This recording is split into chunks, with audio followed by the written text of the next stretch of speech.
Всем чао-чао, меня зовут Кичигин Эдуард, и это мой метод скетчинга пером и тушью. Начинаем мы все с такой простой идеи одноточечной перспективы.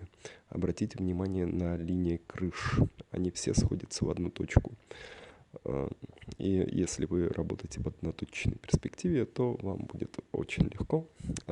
Чтобы узнать об этом подробнее, можно посмотреть другие видосы на моем канале. Их довольно много. Вот таким образом я прикидываю композицию на моем листе. И когда у меня есть некоторое понимание по тому, каким образом все это скомпоновано, я начинаю делать детали, как то оконные проемы и дорожки, и немножко кустов. Прорабатываю эту историю таким образом, чтобы было впечатление того, что если я оставлю лист, отойду, то в любом состоянии композиция моя будет плюс-минус законченная, плюс-минус адекватная. Вот таким образом я пытаюсь прорабатывать лист. И мне в этом помогают в первую очередь большие формы.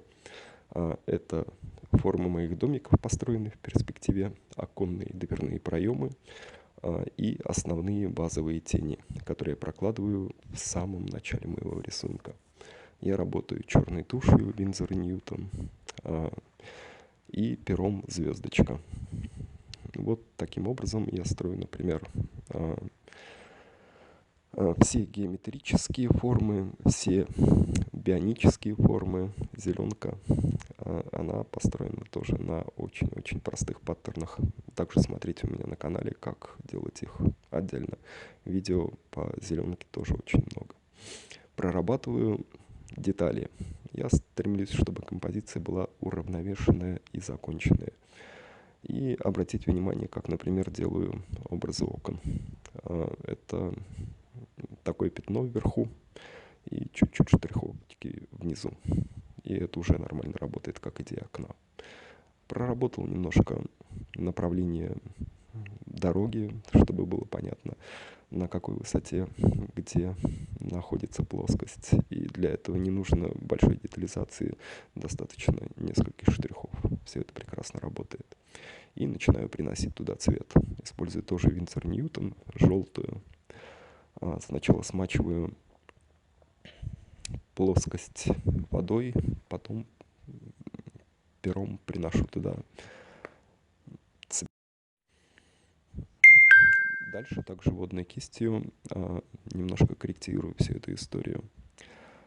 И пером с цветом прорабатываю оконные дверные проемы. Приношу детали.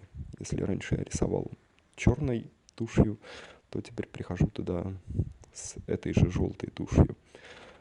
Получается достаточно гармоничное двухцветное пространство, что мне очень нравится. Очень простые цветовые сочетания. И сейчас покажу это все в подробностях, потому что прям оно заслуживает внимания. Весь кайф тут в деталях. То, что может только перо. Штрих, вариативная линия, экспрессивные такие вот моменты, которые, мне кажется, не могут другие инструменты. За что я люблю перо. И фактура, и цвет, и огонь. В общем, все мои радости. Если вам понравилось, ставьте лайк, подписывайтесь на канал и смотрите. У меня таких видосов еще очень много. Всем чао-чао, пока.